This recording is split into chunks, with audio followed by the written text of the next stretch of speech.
Tonight on America's Blood Trails, a small community with a shocking history of murder, torn apart by an evil they couldn't explain. A killer steeped in mystery whose very identity is concealed by legend and mythology.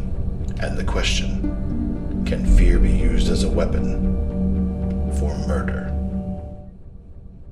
Tonight, America's Blood Trails will visit the site of one of the most notorious crimes of the last century. Inside these walls, on a small street in Hollister, experiments were being conducted. Experiments that consisted of fear, torture, and murder. It all began with a frantic 911 call.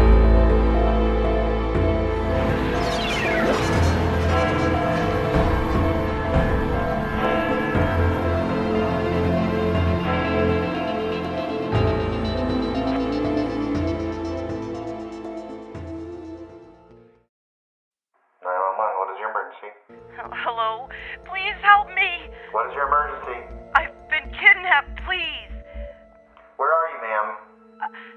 I don't know. It's dark. I can't see. What is your name?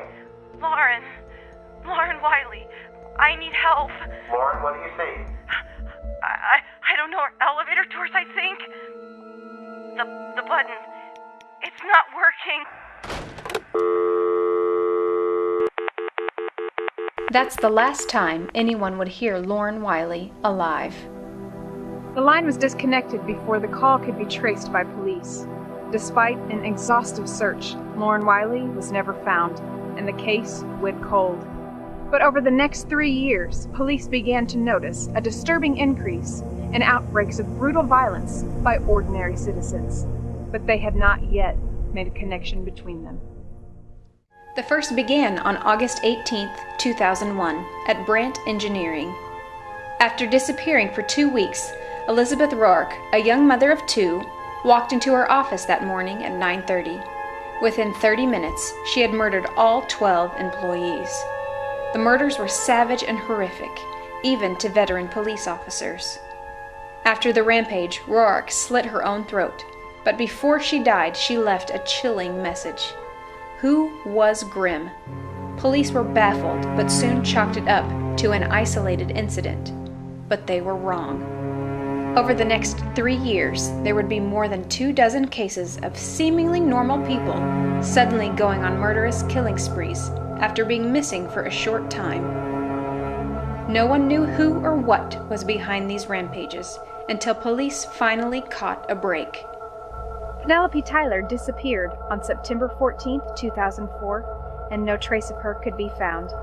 Then, exactly 2 weeks later, she was found wandering alongside the road, dirty, bloody, and showing obvious signs of torture. She also had no memory of where she had been and what happened to her.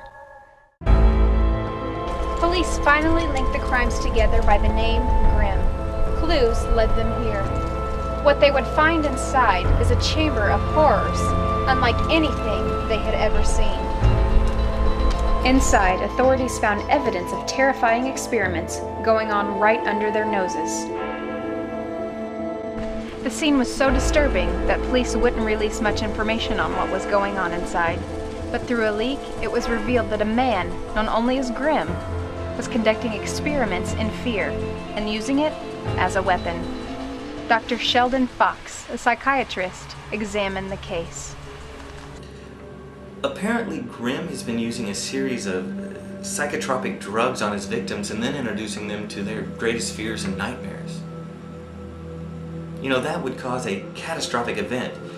In the human brain, fear and psychosis are closely linked, and, well, GRIMM is blurring that line. You know, he built his lab on the site of a 1916 serial murder.